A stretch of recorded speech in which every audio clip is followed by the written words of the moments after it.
That was brand new Capadonna here on the Punchline Academy. Guys, I love when your favorite rapper sends me a random text after they came to the Punchline Academy. Smoked it, Jay White. Yes. And he's like, look, he's funny because he's like, this is something for your ears. AKA, I know you're on the radio at 9 o'clock, Inf, so I need you to please go and play this and debut that joint. Official Left Lane Heat. All right, so shout out to the Dominican Queen, Mrs. Get Adams. So yes. one day, shout out to people that follow me on social media at the Inphamus Amadeuz. So one day we were getting a vehicle fixed over on 170, and I'm like, you know what? I want to go in front of Elliott. Well, I didn't go in front of the exact building. I just went on the block. And I'm like, you know what? I'm going to do a video there saying, you wasn't outside in the 90s if you don't know where I am. Mm-hmm. And that shit left lane energy crazy. So now they in the comments are like, yo, you got to go to Last Spread. You got to go to Tyson. You got to go here. You got to go there. Right? So I went to Dykeman. Next. And I'm from the Bronx. People that follow me on Instagram, you guys know I'm from Marble Hill. Facts. There's no way that this story is not complete unless I'm going to Crescent. Because guess what? I was fucking going to Crescent. Listen. I was going to Crescent. I was the guy that would go to the Red Gate to get the full fucking blunt dime and go break that shit down and try to sell fucking 4 nicks in school. Everybody knew that Red Gate. The Red Gate.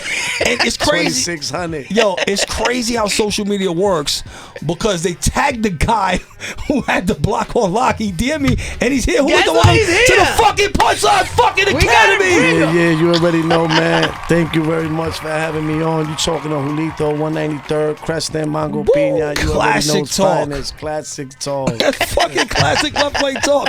All right, so tell me about growing up on Crescent because that shit was hot. The Krills was rocking up there, heavy. Yeah. And then you guys just I mean, you know, we came from that era, the Mango Pina era. Everybody know, nice and smooth era. Red Alert, Kick a Pre. Shout out to Slick Rick that used to come show me love, come through in the red Benz. Really? Come see me, all that. Yeah. Always wanted something extra. My man Slick, shout out. Slick Rick, Slick Rick, the ruler from Kingsbridge, Red Alert. Yeah. You know, Jada, all of them that came through to visit us, gave us that vibe for the Mango Pina. You know, we made history there with the big bags. Yeah. You know, everybody knew about us. I mean, I'm one of like basically the top 3 there. I mean, top 1 now because there's only me left. Yeah. Mm-hmm. You know, in the whole situation. But I've been there all my life, like since it started. Mm-hmm. That was like a whole Jamaican block. Yeah. When we got there, a couple Spanish guys. Took and over. we just started selling weed. You know what's crazy? Fordham is back Jamaican. Because I 183rd, they always got that. That's no, dumb. but Shout now out to 183rd. I went to Fordham because I don't live in Bronx no more. So I went to Fordham. I'm like, let's go to Fordham, just see what's going on. And Fordham ain't the same. It was Jamaicaville. Nah, but now it changed. Now you go to like certain spots, you got little tables with like 3 little bottles, 4 little bottles. Yeah, it's crazy. The cop is right there standing next to you. You could have never did that in a Mango Pina days. Yeah. So I can imagine because again I was there, so I saw it myself. Like, so I can imagine it's like one day it's rocking, and then in the next minute it's rocking, and now you got one of like the top 2 legendary spots ever. Yeah. Like ever, and the reason why I'm even bringing guys up is because this connects to hip hop. Like you said, that was something crazy. Like the flow was there was something like crazy. It's just imagine the new Jordans coming out at Foot Locker to drop today, and that whole line is there since last night waiting. That's how basically the Mango Pina was, if you know what it was. Like, you know? And this was like overnight. Is it like one day? This was like something that just was inedible. It was just something like the Jamaicans was out there first. I used to go to school. I used to, shout out to Clinton, D-Wood, Clinton, Walton. You went to Clinton? In that area. I went to Clinton. Nice. And then from there, I used to go buy for the Jamaicans when I was young because, they really didn't sell to me because I was young. But I'll go get a 6 for $20. They'll give me like some little bags the size of like a little half of your pinky, 6 little bags. I'll bring those to school. I was the man. But then after the block just started jumping, we just started getting them big bags. And if you want to know them big bags, those was 15 S's. You heard? Fucking hurt. Bags. You They heard? fucking hurt. So, but like, because this is a time where, so for example, like if you went to Dykeman, you couldn't really get nothing that brolic. And if you needed something, you paying like 400, 450. Because, you know, Dykeman was always like the home of the haze. Yeah, so type of shit. A little gram, $20 there. Like you just said earlier before the thing, you going to buy a dime, you getting 5 or 6 blunts out of it. And it's good weed. So everybody, like you, before you go to school, let me go there. So that was where the flows really came from. Like you had everybody that would go to school in the morning.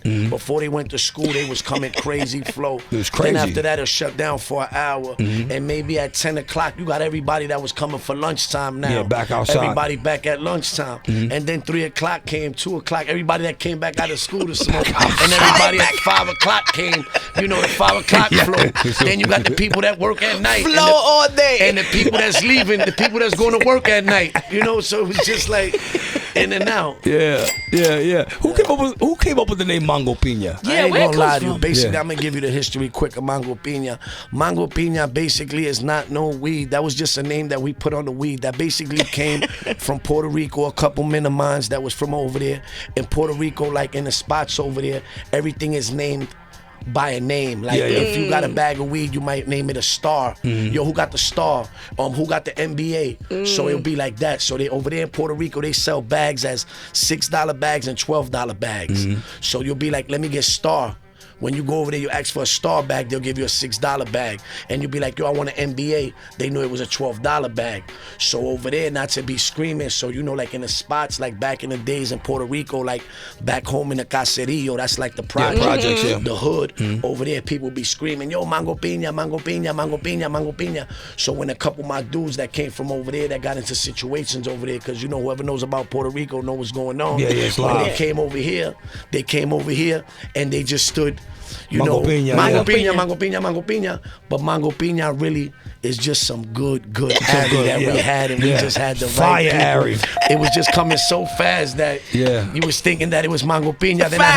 Then I would run into Jamaican dudes that would come to me and be like, yo, I got Mango Piña for sale. And I would laugh at them. I would be like, let me see the Mango Piña you got. And then I would tell them, Pop, that's not no Mango Piña. Like, then you got people in Pittsburgh like, yo, I got Mango Piña weed. And I'm laughing like, it's not no such thing as Mango Piña. Mango Piña was just some good Arizona, and we was just getting so much at a time that it was just so fresh. It looked like we had in the backyard. Yeah, no, it's crazy. Where we from. Yeah, no, it's crazy because to put out like that quality and that quantity. So at that point, just like, you know what, let's just mass get rid of the type of shit and flip it for the size. It's fucking crazy. Yeah, that is a fact. But as you were mentioning, right, Puerto Rico and the essence of Puerto Rico, where everything was coming from. In the comments, I was seeing there's some association with Daddy Yankee. Yeah, Daddy Yankee, that's my bro right there. Daddy Yankee, Nicky Yang. Shout out to Daddy Yankee. Shout out to Nicky Yang, Zion. You know, all the reggaeton artists that know Julito and the Mango Piña. You know, shout out to all of them. But yeah, Daddy Yankee and Nicky Yang, they was with us. They part of us. You know, if you see, they was with y'all on the block. They was on the block with us. Nicky Yang was on the block. Some girl talking about she went to a house party. You could look up Nicky Yang's documentary. You could look him up when he spoke with Fat Joe, and you could look him up on Noriega. On Drink Champs? On Drink Champs. He's talking about the Mango Piña, how they was making mad money, young kids with diamonds, all that. That's fucking crazy. Shit. And then his documentary that he did is basically towards all our area, all that. When he got the part that he met De La Ghetto and all that. Like, shout out to my big homie Lou, rest in peace. That's the one that actually brought all of them to us in New York. Okay. Like, they had their situation, and he's the one that brought them over here. Okay. All right, man. You know what? Let's play some classic Big Pun in this motherfucker. Keeping the spirit of Puerto Rico. The Punchline Academy, Mango Piña. Yeah, Julito's shout out to here. Mango Piña. Yes. Shout out to all the guys. That's all right. the good ones. Thank you, guys. Let's play some Left Lane Heat here on Shade 45. That was classic Big Pun here on Sirius XM Shade 45. Guys, at YouTube channels, youtube.com at the Inphamus Amadeuz. You can listen to myself, Mrs. Get Adam, Tone Vieira, and Jay White every single Wednesday, 9 p.m. EST, 6 o'clock on the West Coast. Man, we got fucking Julito. Yes. The legendary Mango Pina. Only you would do this. Let me get a fucking Left Lane sound effect and a round of applause. That's a fucking fact. That's a fucking, and it's funny because we were talking about it on the block, right? Okay, so you have this book out, right? Yeah. It's out now, right, on Amazon? Yeah, I Show got the a book book right out on there. What's the name of the Amazon. book? I got a book out right now. It's called The United States of America versus Julito. Julito. Yeah. Yeah. Okay. So tell me the story, because we have so many legendary spots like Elliot. We mentioned. Yeah, the book is basically about my whole upbringing. All the Mango Piña, how we got into the artists. As you see in it, we got clips of artists in it, as Zion, De La Ghetto, Daddy Yankee. You know, my man Flo La Movie, rest in peace, Flo La Movie, the remix master, the king. You already know who he is. Yeah. He the one that did all the De Mi Banda De Bote. He did all those remixes. He died coming from DR with his family. Rest in peace to Flo La Movie. You already know. But that's what it's basically. The book is basically about my upcoming bringing on the Mango Piña and getting into the, you know, meeting all these artists, holding them down at a part that when they needed help, we was there for them, like as in me. And you know, now I did 120 months in the feds. I did 7 in the state, and at the same time of doing my 7, the feds came and got me for a conspiracy. So they gave me 120 months inside of prison.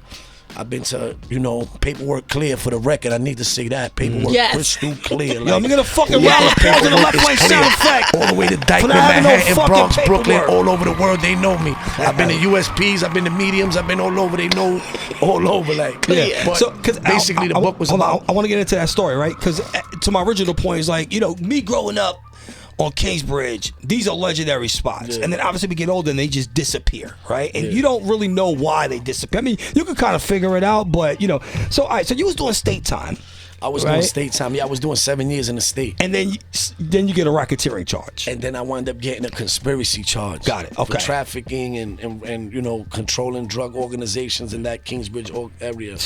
All over Mango Pina, all for Ari. So someone had to snitch. Someone had to snitch. It wasn't only that, Ari too. We had other things that was involved. He was rocking. Other things that get involved when you're doing this, you know, this life now. Yeah. So that's like the thing of my book now too. Shows me coming up, what I went through, what I've been through, my jail time. I did 120 months in the feds. I did 7 in the state. So what was that like? Because you're doing state time, and then they come with a conspiracy charge. Yeah, and they ran a concurrent? Or? I was doing state time. I was doing 7 years in the state for a shooting that happened on my block. You know, regular stuff that when you come in your territory, I'm doing my 7 years, and the next thing I know, I'm at SHU solitary confinement, and they come and pick me up and talk about Mr. Diaz, pack up.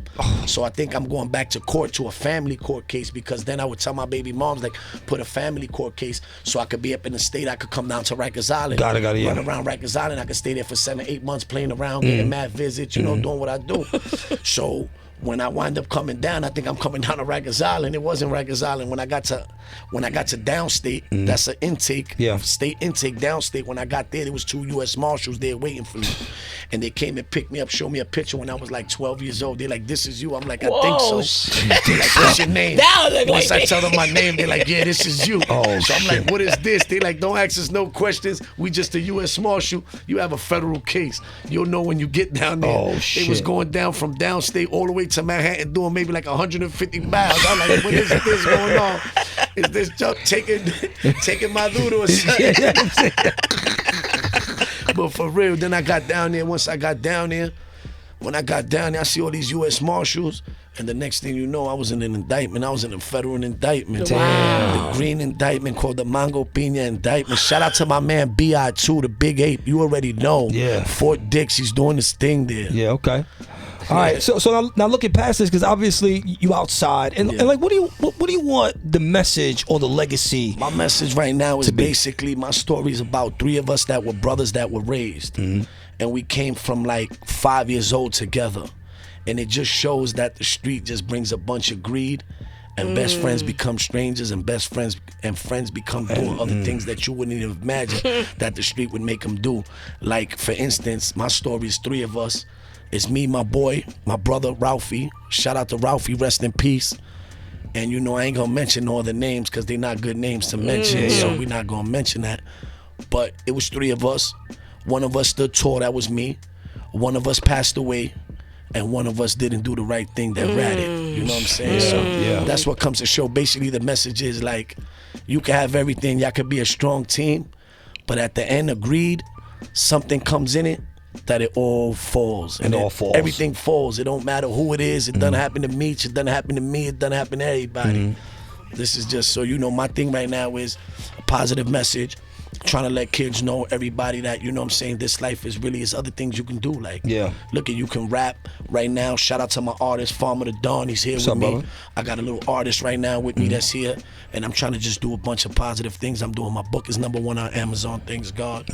And you know, right now I'm trying to build for bigger stuff. That's like a I'm doing fact. a docu series, couple extra months things. Nice. You know what's crazy? You never know who was copping at the spot. Yeah, Inphamus facts. Amadeuz Punchline Shout out to my Academy. man Eshawn Bowen. Shout out to Eshawn Bowen. That's a fact, man. Shout out to my man Julito. If they want to buy the book, where they get at? You can buy the book on Amazon. The book is all over Amazon. The United States of America versus Julito. All right, man. Classic left lane energy. Hit the comment section. Let me know what legendary hood spot you want me to go to next. This is the Punchline Academy. Left lane heat, shade 45.